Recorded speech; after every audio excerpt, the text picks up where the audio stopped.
Eh bien, merci beaucoup à tous d'être avec nous aujourd'hui. Et je tiens à remercier tous ces grands dirigeants de nous avoir rejoints alors que nous accueillons à la Maison-Blanche le président, les premiers ministres et diverses autres personnalités de haut rang dans ce lieu magnifique. Pour moi, il n'y a rien de comparable à la Maison-Blanche. Aujourd'hui, nous sommes représentés et votre continent est représenté par le Gabon, la Guinée, la Basse, le Libéria, la Mauritanie et le Sénégal. Tous des endroits très dynamiques, avec des terres très précieuses, de grands minéraux, d'importants gisements de pétrole et des populations formidables. Le mois dernier, les États-Unis, le sommet des affaires États-Unis-Afrique, a enregistré une participation record, en fait, et a généré 2,5 milliards de dollars de nouveaux accords économiques pour les États-Unis.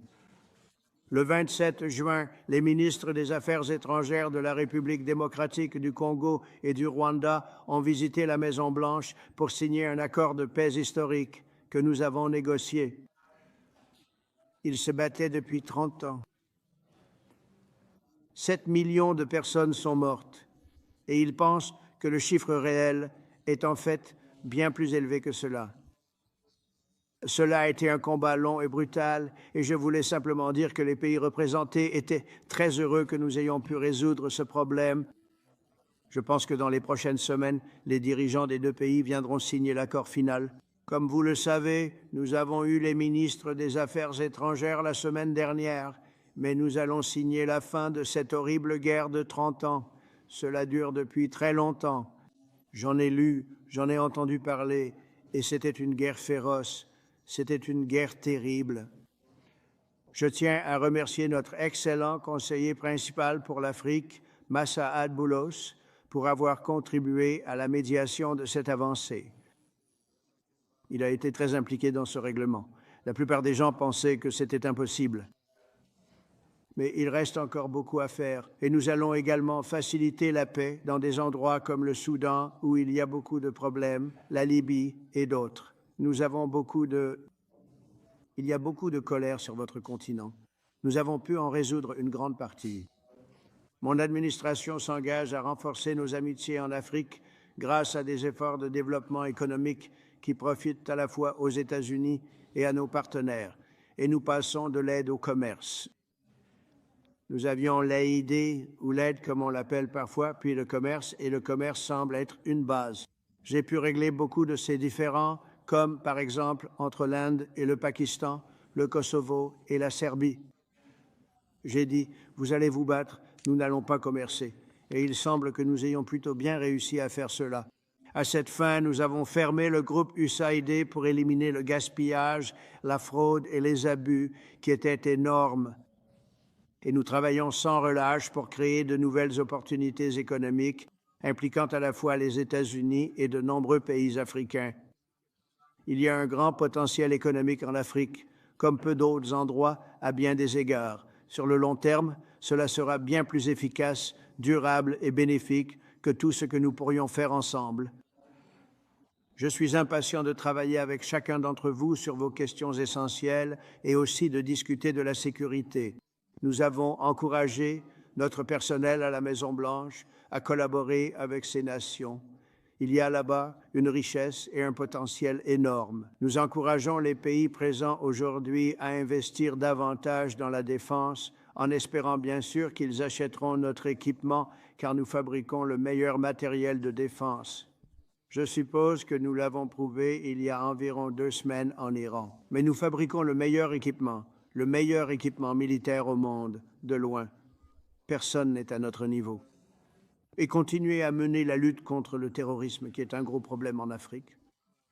L'immigration sera également à l'ordre du jour et j'espère que nous pourrons réduire le taux élevé de personnes qui dépassent la durée de leur visa et aussi progresser sur les accords de pays tiers sûrs. Et encore une fois, je tiens à vous remercier.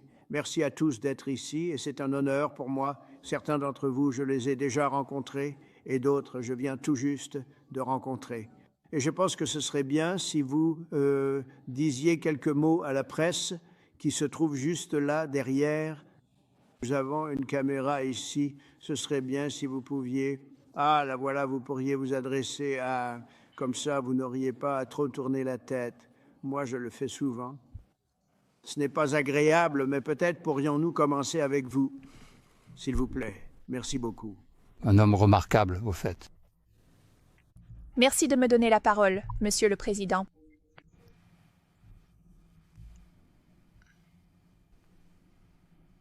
Tout d'abord, je voudrais sincèrement vous remercier. Merci beaucoup, Monsieur le Président Donald Trump,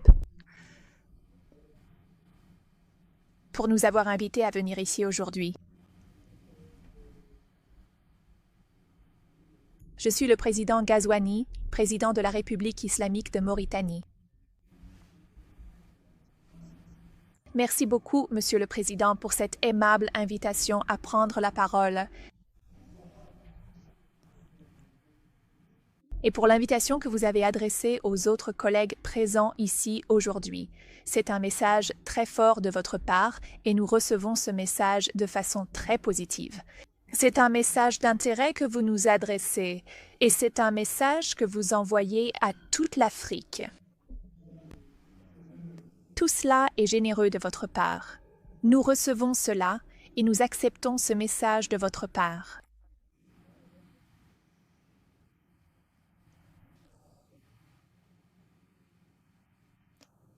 Avant de commencer à parler de mon pays, je voudrais sincèrement vous faire savoir que nous sommes absolument ravis de constater l'engagement continu et le soutien manifeste du président Trump envers notre continent africain.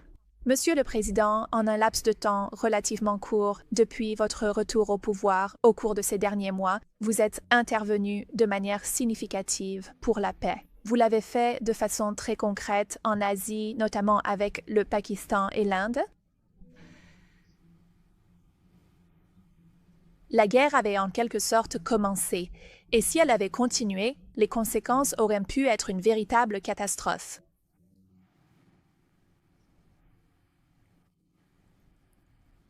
Depuis le début, vous avez accompli un travail considérable.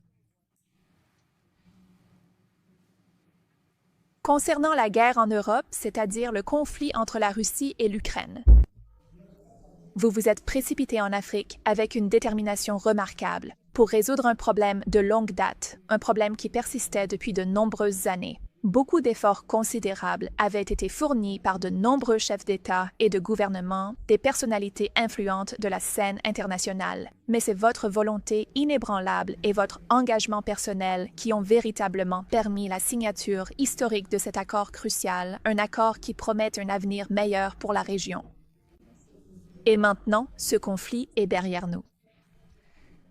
Vous travaillez actuellement avec beaucoup d'enthousiasme. Et vous travaillez également sur le Moyen-Orient, vous portez une grande attention au Moyen-Orient. Nous savons tous à quel point ce conflit est ancien. C'est un conflit qui dure depuis environ 80 ans, 70 ans, mais c'est aussi une guerre qui fait rage depuis 1 an et demi. Et vous avez également évoqué le bilan humain. Beaucoup de personnes ont perdu la vie dans ce conflit.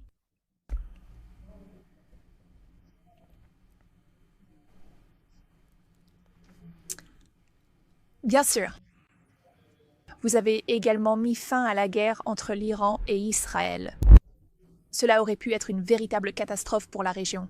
C'est déjà une région sensible à la base. Votre travail en faveur de la paix a été remarquable. Et nous sommes également très intéressés à soutenir la paix de la même manière. Lorsqu'il n'y a pas de paix, comme vous l'avez dit plus tôt aujourd'hui, lorsqu'il n'y a pas de paix, beaucoup d'autres choses font défaut. Quand il n'y a pas de paix, il est difficile d'avoir de la prospérité. Il est difficile d'avoir du calme, d'avoir un sentiment de tranquillité, difficile de dormir, difficile de vaquer à ses occupations chaque jour. Vous comprenez cela très bien, Monsieur le Président, et vous travaillez là-dessus. Merci. Je suis le président actuel de la Mauritanie.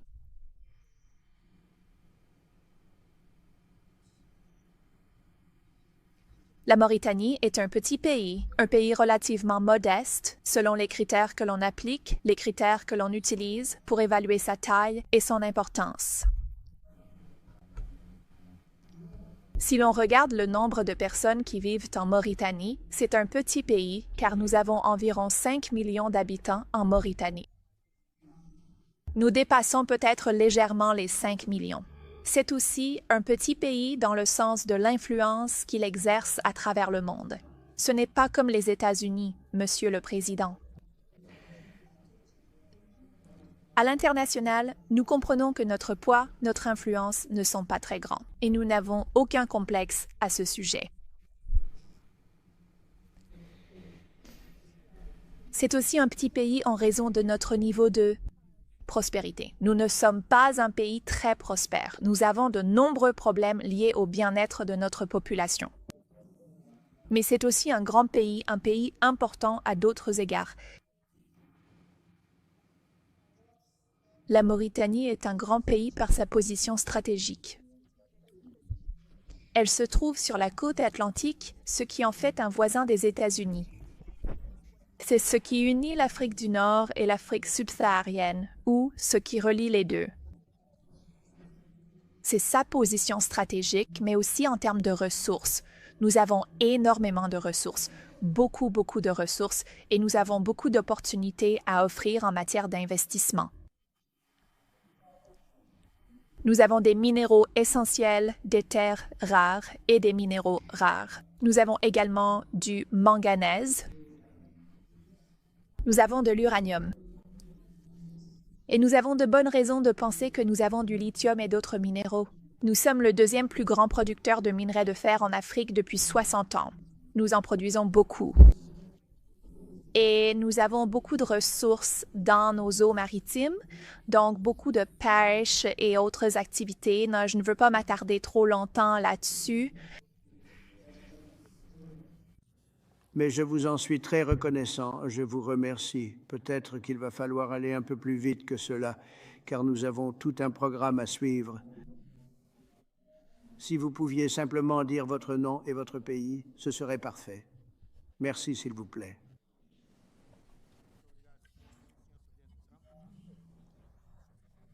Merci, Monsieur le Président, et merci de tout accueillir. Pour nous, c'est la deuxième fois que nous venons ici en tant qu'invités. La première fois, nous avions eu cette réunion en Guinée-Bissau, mais je ne vais pas... je parle beaucoup, mais la Guinée-Bissau est un pays pacifique et nous sommes un petit pays, mais nous sommes un grand État, pas un grand État comme les États-Unis, mais nous sommes aussi un grand pays et pour conclure, nous sommes touchés. Votre dynamique est la guerre avec la Russie et l'Ukraine. Et vous pouvez compter sur la Guinée-Bissau. Merci beaucoup.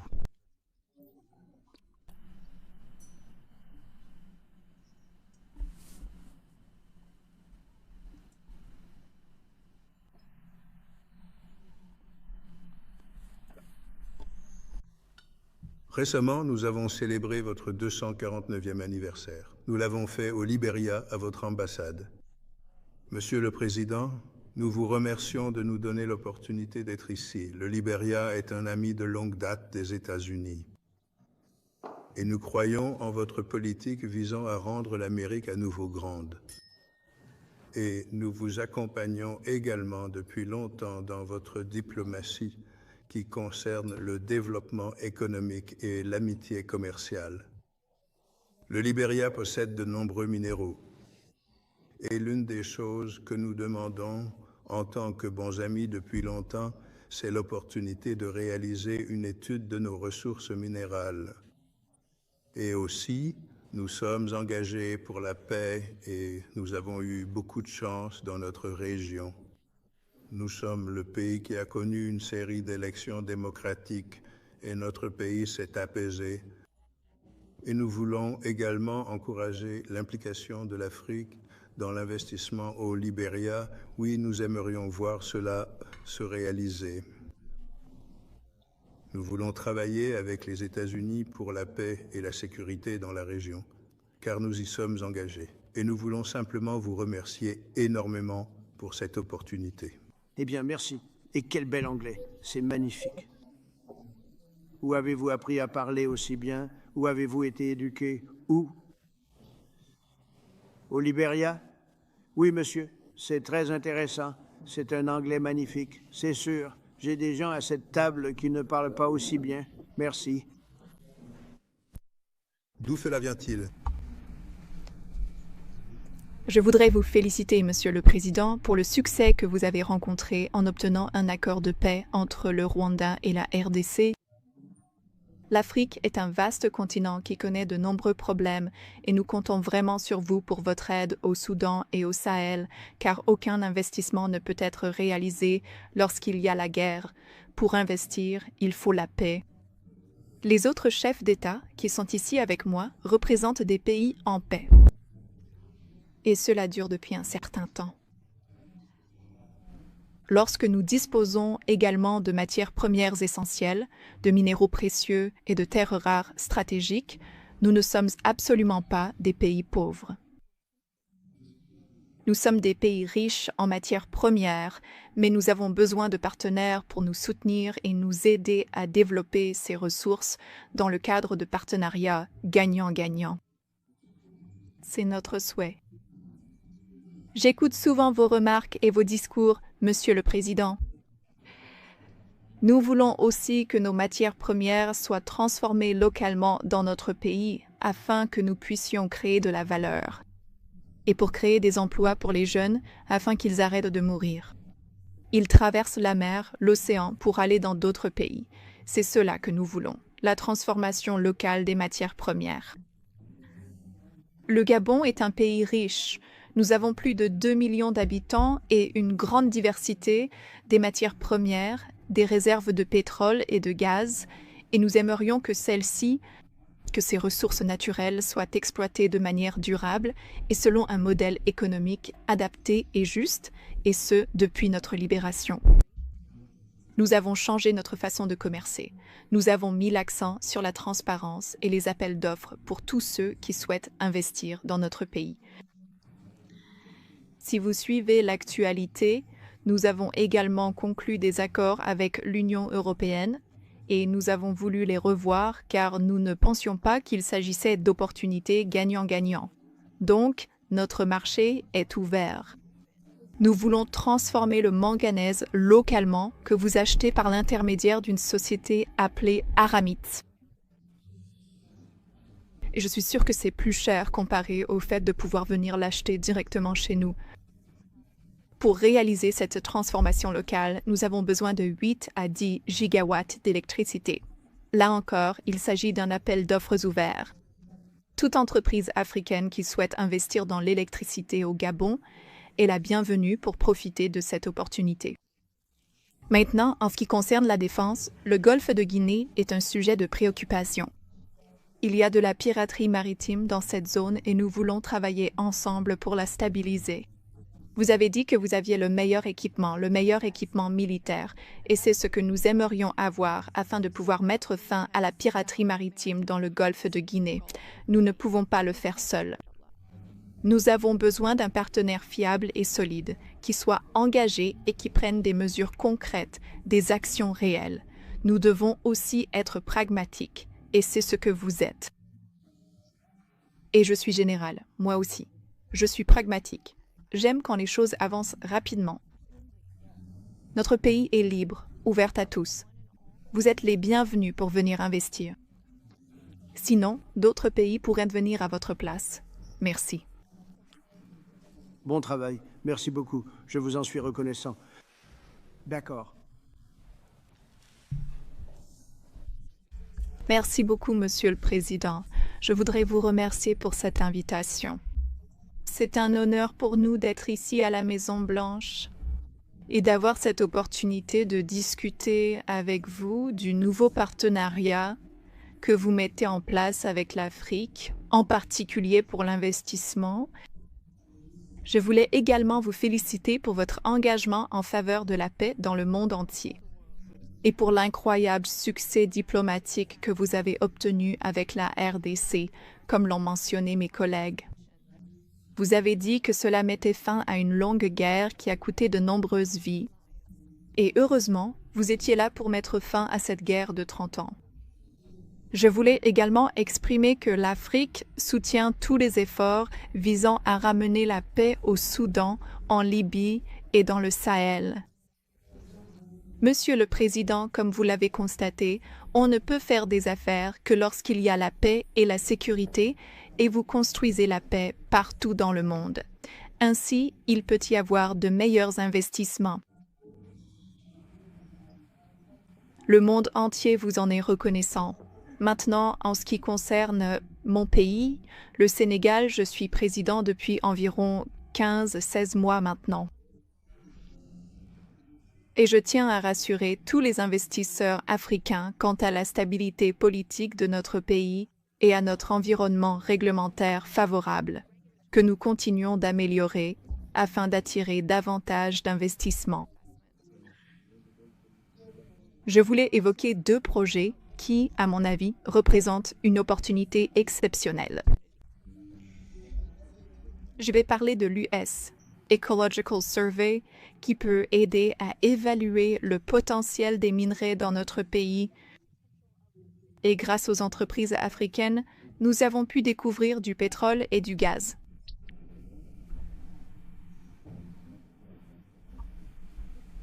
Environ 950 milliards de mètres cubes de gaz que nous pouvons exploiter afin de soutenir notre économie. Et encore une fois ici, nous avons pu réaliser cela avec une entreprise africaine. Un autre projet que j'aimerais mentionner, et encore une fois, j'invite les investisseurs africains à y participer. Il s'agit d'une ville numérique.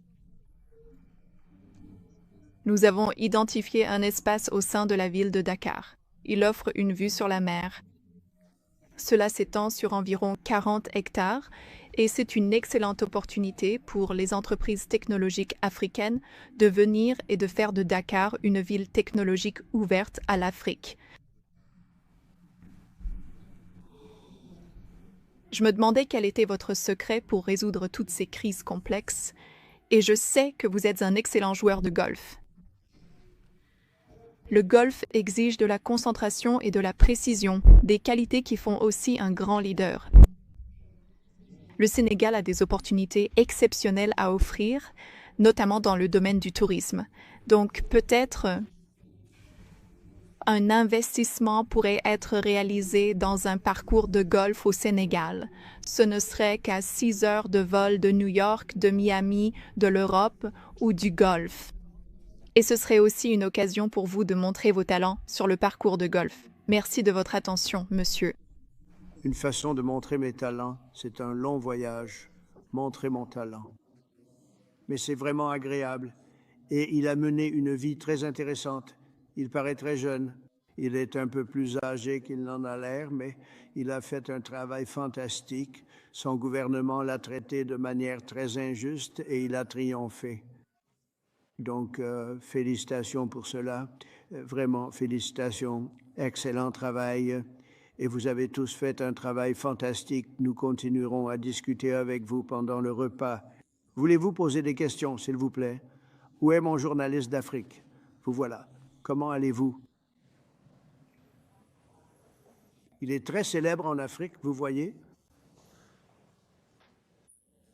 Aimeriez-vous? À un moment donné, j'aimerais aller en Afrique, absolument. Nous allons voir comment s'organise l'agenda, mais à un moment donné, j'aimerais vraiment le faire. Voulez-vous donner une réponse rapide, s'il vous plaît?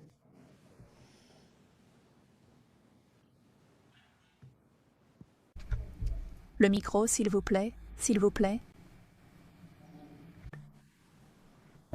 Bien sûr.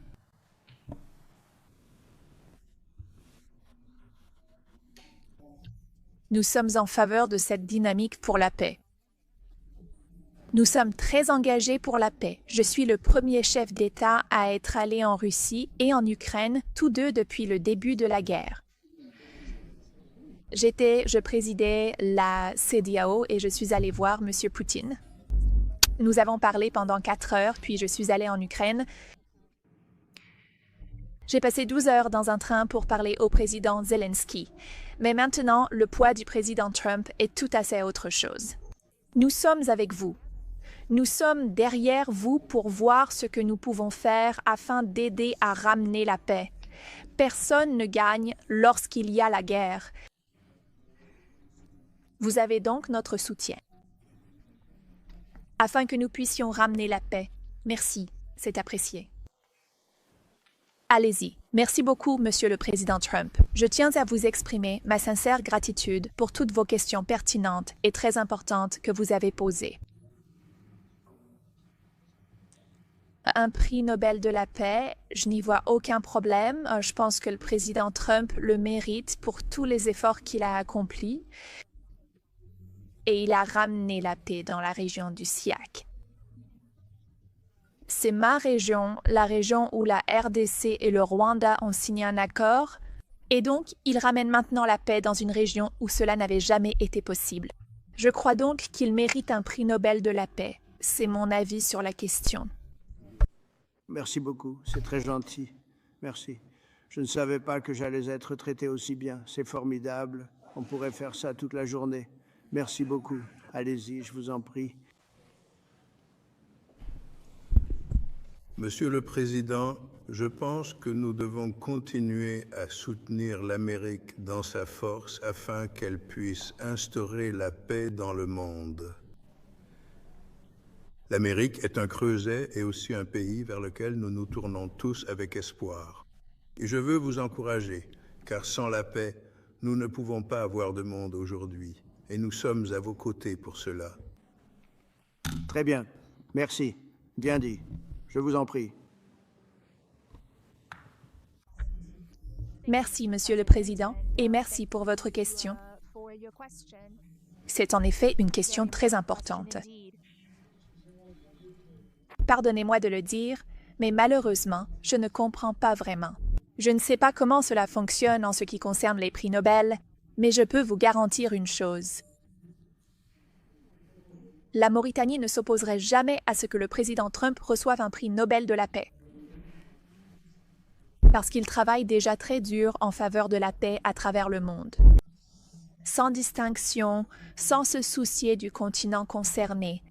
Et il agit dans des régions où il y a des tensions partout. Il est engagé pour la paix et notre monde a besoin de plus de paix. Merci. Merci beaucoup. Merci. Merci beaucoup. Le jury en décidera. Il ne s'agit absolument pas d'un vote entre nos pays respectifs, mais ce qui est absolument certain, c'est que les résultats concrets et le travail acharné accompli en si peu de temps, dans un laps de temps aussi court, démontrent clairement que vous seriez un excellent et très digne lauréat. Et je suis tout à fait sûre que le jury le perçoit parfaitement, que le reste du monde entier le voit également et le comprend pleinement.